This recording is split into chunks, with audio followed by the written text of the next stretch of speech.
This week we're talking about contentment and asking the question, are we trying to make a living or are we trying to make a life? Welcome to the 167. 1, 2, 3, let's go!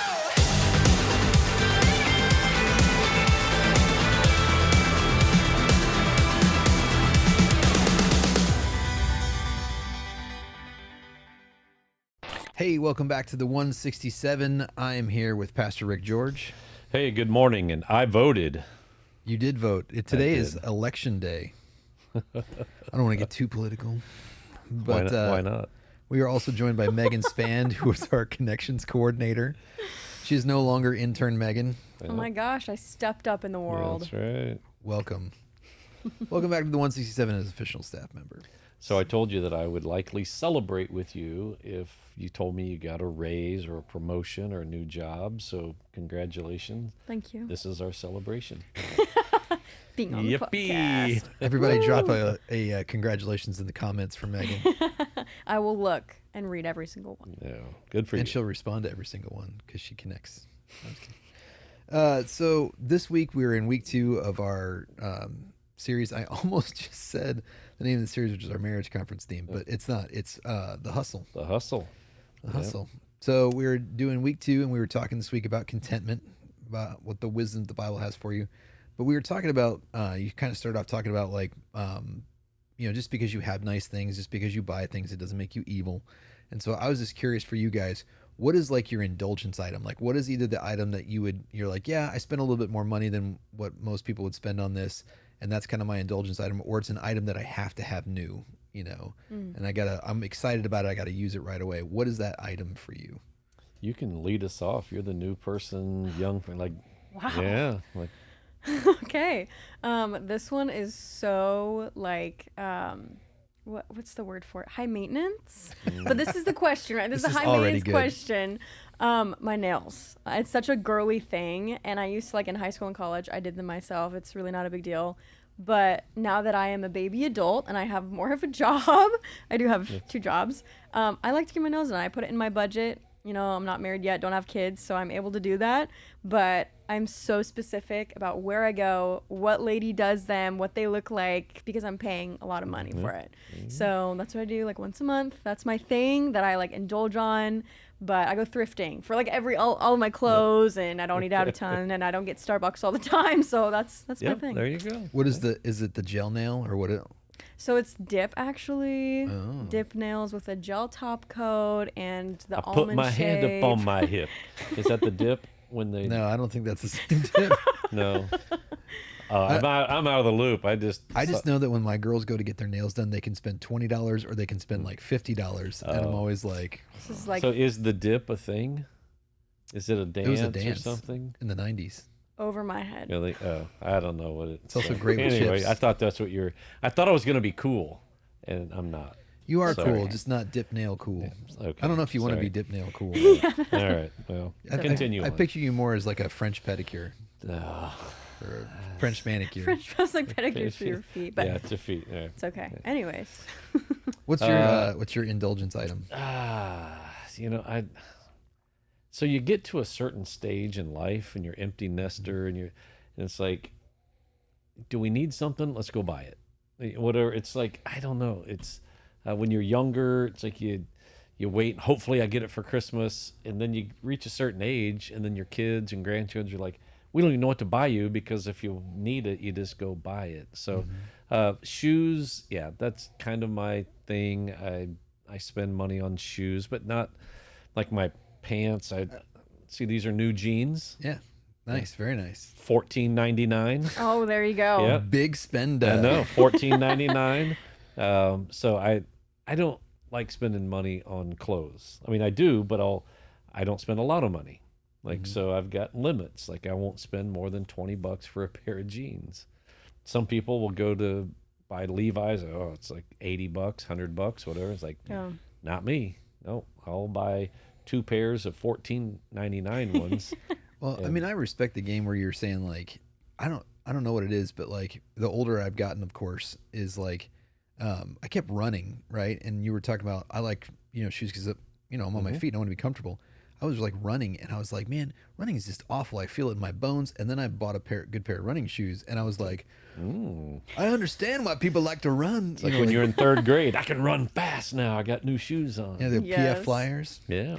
So yeah, I'll spend, and I've always, before I was a pastor and I worked in the secular world and in a warehouse, and I was walking through warehouses, supervising crews, and like I would spend $140, $150 on some Red Wing work boots. They had to be steel toed. Yeah. And you can get some really uncomfortable shoes, or you can spend money and get comfortable ones. And I just got used to spending money and getting comfortable shoes. And so now I've just carried that into other parts. And it's like, I'll spend money. Okay. Yeah. Well, I think it was funny because you were like, these jeans. Honestly, I feel like, and this has happened, I think, later in life because, you get older and you actually have money. I would say dress clothes. Like, again, like the jeans I'm wearing, not expensive. I'm not really into a lot of that stuff. But like when it comes to dress clothes, I spent my youth growing up in church and hating getting dressed up. And so like now they've put an elastic in like suit coats and, dress pants. And so like I will actually pay for a good quality dress shirt or dress pants if it's comfortable. Like if I have to do a wedding out in the heat in July, like every time people are like, we want to get married in July, it's going to be an outdoor wedding. I'm like, you have got to be kidding me. But like now technology has come so far that like they sell these suits or they sell shirts or pants that are like, they are, moisture wicking, or they're, I will actually spend bigger money to wear dress clothes, which I actually don't wear very often. So I just need a few of them. But I will spend the money to be comfortable in a dress shirt because I hate it. I just hate it. Ugh. There you go. So everybody has something. So we were talking about that because a lot of times people get demonized. They're either on one side or the other. Either you have to be poor to be pious, or you have to be, prosperous to be pious. And it's like, you're talking about how you can be rich and still not have great wealth, and how our God is a God of great wealth. And so I was curious for you guys, what do you guys think of when we say that there's a difference between riches and great wealth? Like, what do you guys normally think of?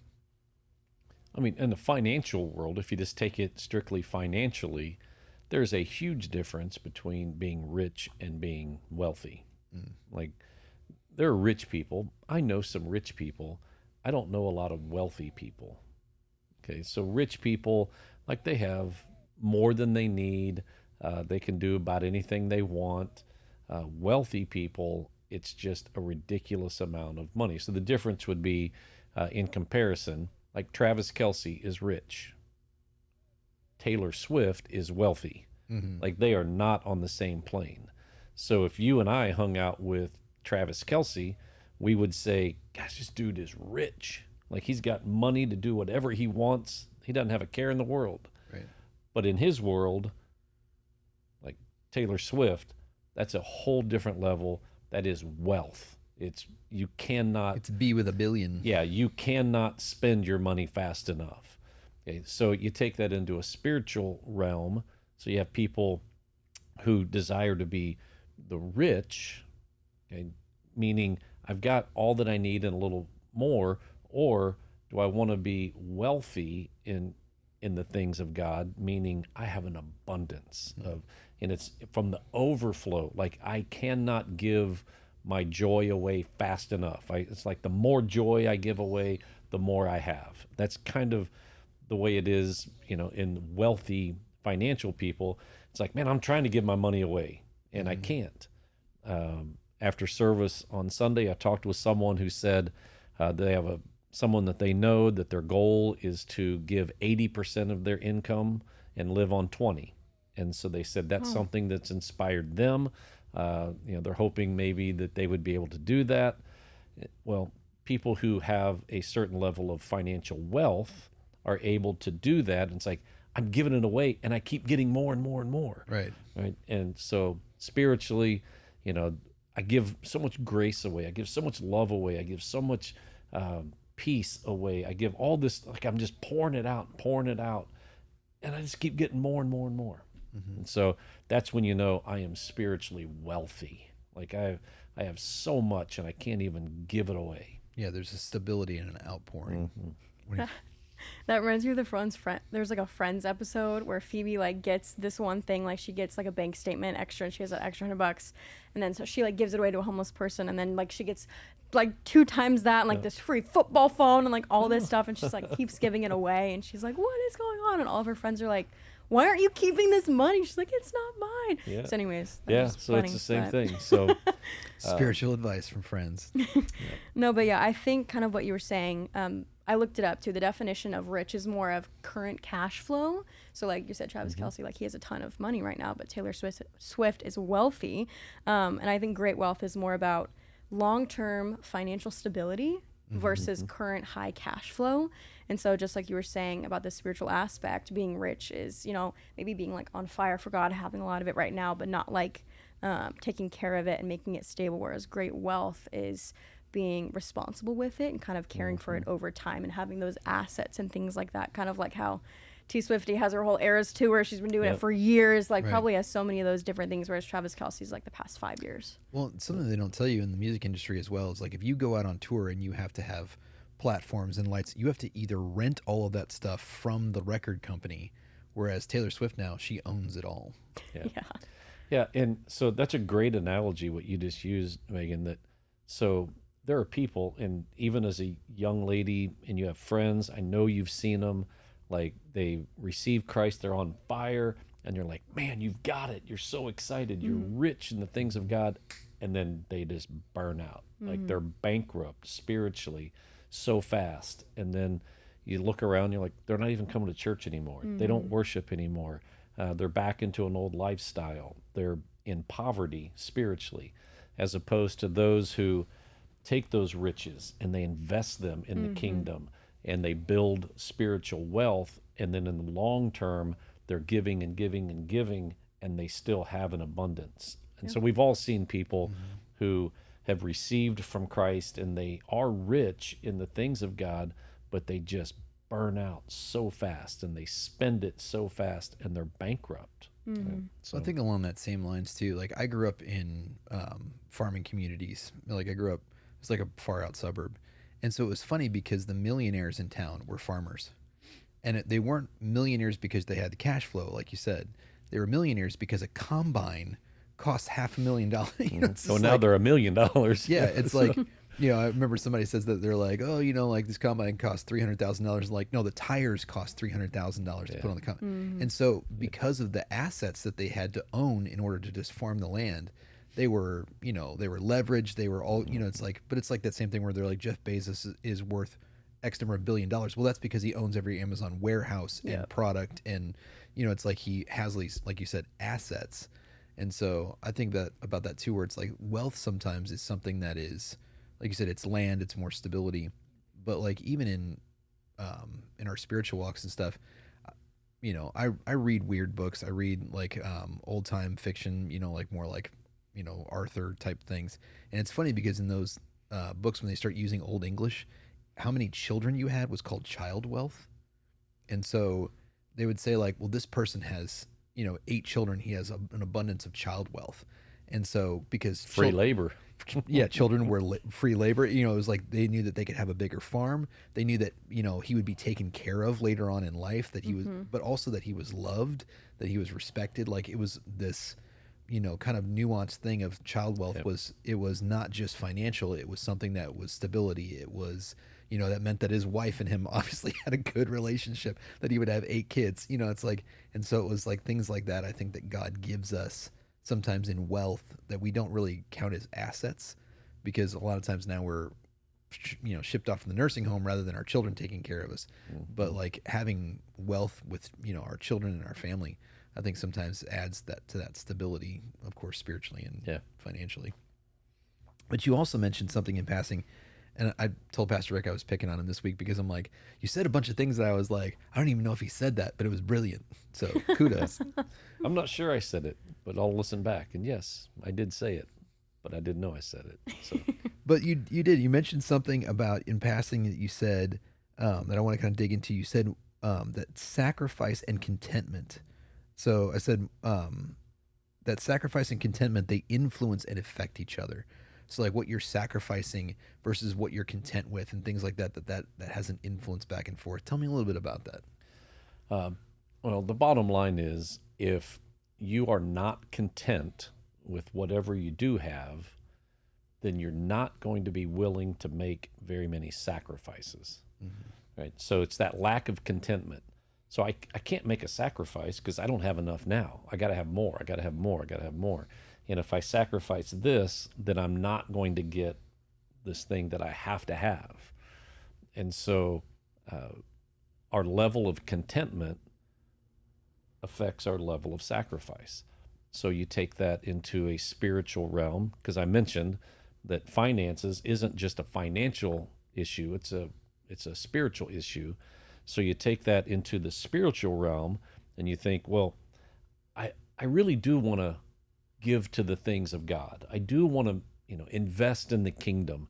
I want to be a part of financially supporting the ministry of the church.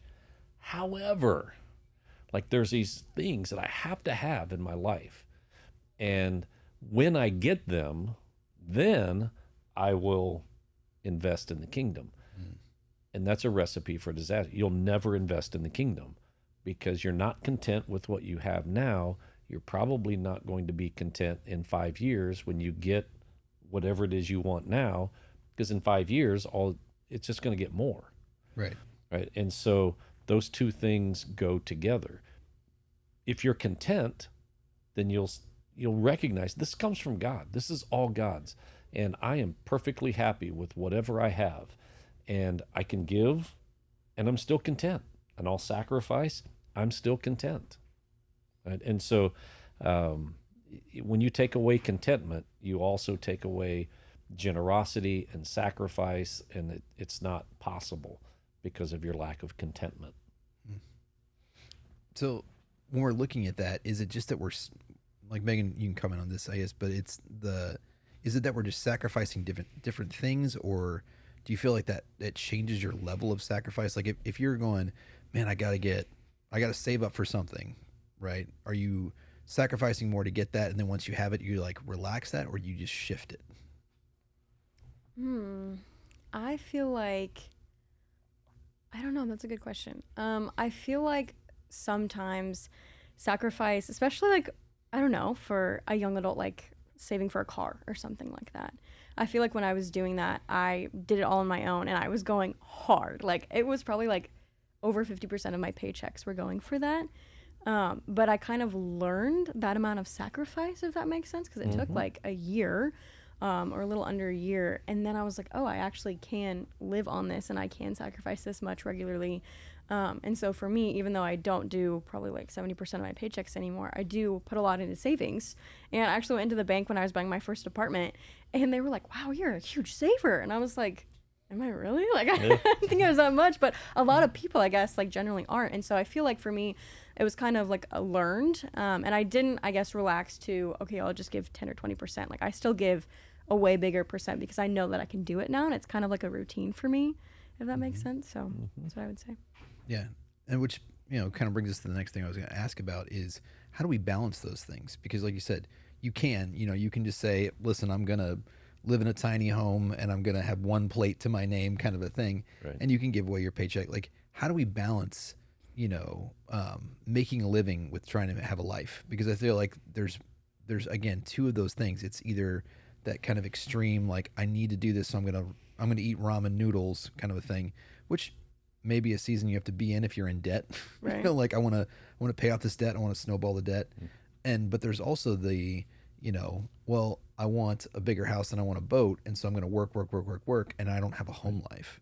Right. So how do you guys find balance with that in your own life? And how would you recommend that to other people? So what Megan said is true. Like we will make sacrifices for the things that we value most. Right. So if the things that you value most fall in alignment with your level of contentment, then those two things play together very well, right? But if you're making those sacrifices, like I want not just a house, but I want a really big house. I don't just want a car, I want a really expensive car. And I won't be content with a 10-year-old car. It has to be a certain kind of car, whatever it is, right? And so now my lack of contentment, right, is being overridden by this desire for more. So I'm going to sacrifice 50% of my income to get the car that I want. Well, now I have that car. Are you content enough to say, you know what? I'm going to take that 50% and I'm going to invest it in the kingdom. Right. No, that's not how most people think, right? That is not the What's- logical. What's the next thing I can Yeah, get? yeah. So the worldly, like the flesh, says, ooh, now that I have the car, I can take that money and buy something else or go on a trip. Or now that I know that I can do that, instead of our first mindset being, I am perfectly content now. And God, what do you want? No, we say, God, I'll get to you later. Here's what I want. Right. And so, yeah, it's a constant battle. And the Apostle Paul says that there's this battle inside of us that we're never free from, that we do certain things that we don't, and all that. And that battle never goes away. Right? So it's always there. And it doesn't matter if you make 20,000, 50,000, or 150,000 a year. It's just more money equals more opportunities, more toys, more like instead problems. more problems. So instead of looking at a $40,000 car, now you're looking at a $90,000 car, and you're still in the same shape financially, just more zeros. And I think, like, kind of going along with that, you said, how do you really balance that? I feel like it's practicing being content. Like, and I know that was like one of the things we are going to talk about, but really, like, in that, practicing contentment, I feel like is being like grateful, like practicing gratitude, which sounds like such a, I don't know, like a new age or like a mainstream thing. Is like, practice gratitude, have your gratitude journal, sit down, because a lot of like social media who aren't Christians do that, right? Like, you have your gratitude journal, and you know, instead of like a devotional. But it's true, like every time you pray, every time I pray, like just thanking God for breathing and for the weather and for your friends and the food you have and like the comfortable bed I have, like practicing real gratitude, I feel like, and for the skills that I have. Like, you could just keep going and going, and I feel like that is just one of the ways that you can practice contentment, and that will help you balance that lifestyle. Yeah, that was the last thing in the sermon this week. Enjoy the simple things. Yeah. Like, just look around at creation and enjoy it. Look at the simplicity of life and say, wow, I had a comfortable bed to sleep in, instead of, yeah, this is great, but I'd like the zero gravity new, do you know that you can spend like $12,000-$15,000 on a bed? Oh yeah, easy. I mean, just drop 15 grand on a bed. Megan is shocked. I know, you're like, what? I don't want to be an adult. Oh yeah. You can also get So- a mattress from Big Lots. Yeah. So, what do you like? That's one of the things when you said, what are you going to buy new and what would you buy used? Mattress? Ooh, I Not don't buying know. a used mattress. Not, I mean, it's just, that's me. Some people, you can do it. Not me. Used underwear, not doing it. But like Megan, I'll go to the thrift store Anything still that involves today. skin. Like, not because I have to, right? But Yeah. I'm not adverse to going to Salvation Army or Savers. And man, I've gotten some good suit coats there, dress shirts, dry cleaned. Man, they are pressed. They are ready to roll, baby. Like, I'm not Probably opposed to not that. socks or underwear though. Yeah, $10 for a sport coat.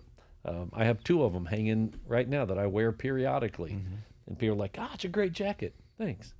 I got it at Savers Yep. for $10. I had a friend that he lived downtown Chicago, and he was great because he lived right next to a Salvation Army, but it was right next to the Gold Coast, and so it's all these like Versace wearing, like Yep. millionaires, and they go dump it off to get a Yep. tax write off, and he would go buy it for $10. Yeah, rich people die all the time, and their kids just ship the stuff off to the. It's like, dude, you were my size. Thank you. Estate sale. No, I think you guys are onto that where it's like, but I do like those things where it's like when you're talking about practicing gratitude or practicing contentment, it's like what is the practical ways to do that? Like you said, like waking up in the morning and in the prayer time saying thank you, like thank you Lord for this, thank you for this, because we've talked about this before a little bit, but I know there was a sermon that kind of changed my life, but the premise of it was that your blessing becomes your burden real quick. And it's like, Lord, if I only had a wife, then you get married and like, I'm gonna fight again. It's just like really quick and going,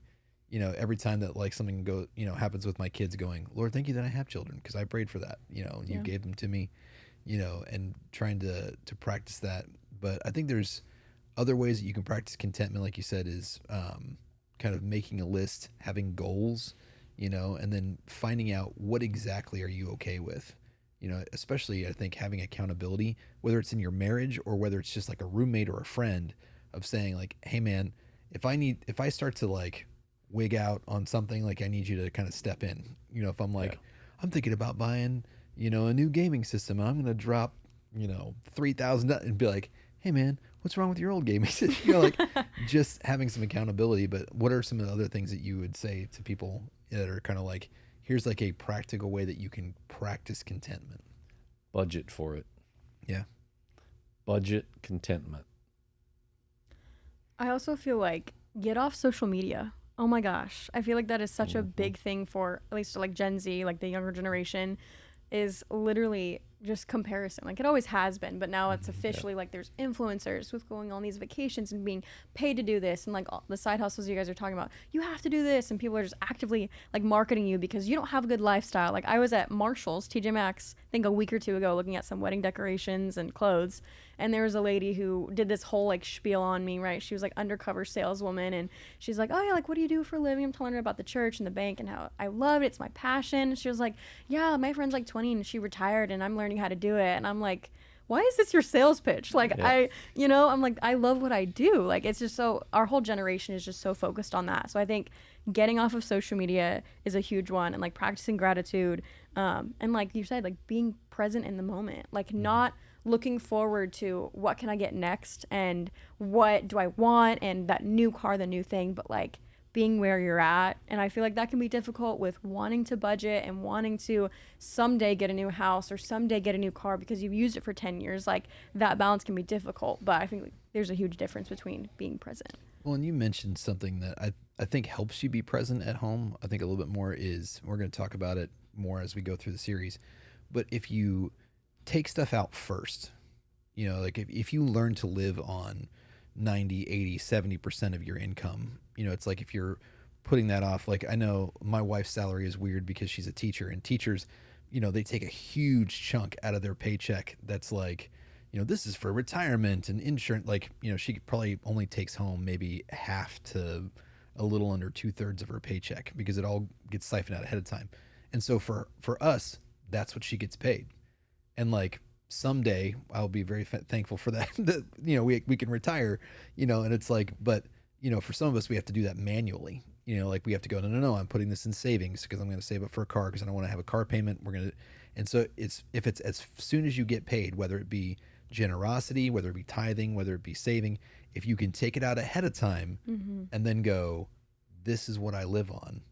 Like, I think like a lot of times people make it work, whereas, and they find contentment in that. Whereas if you are, waiting till the end of that to do that, you won't do it. You'll spend all the money first because you're not content with 70%. You'll be like, how do I live on this? But if you just take it out and put it out of sight, out of mind, and then go, okay, now how do I make this work? Yeah. So just a little teaser for an upcoming message that, and Megan, you touched on it. I'm going to use the phrase when it comes to budgeting. It seems like a no-brainer, right? But you need to budget according to your income, not your neighbor's income. Yeah. Right? So we budget based on somebody else's income, and then we wind up getting in debt because we want what they have. Yeah. Right. We want to live the way they're living, but we're stuck with our income. Yeah. Right? So contentment says, no, I know what my income is, and I'm fine with that, and I'm going to live according to that.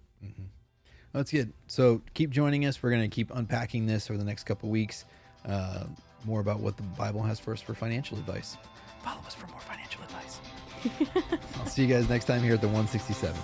If you enjoyed this episode of the 167, make sure you like, subscribe, follow, get notified, leave a 5-star rating and a positive review. Tell all your friends to listen as well. Make sure you go over to newlifegardener.com and check out all that we have to offer as a church, and check out our messages online as well. Thanks for listening.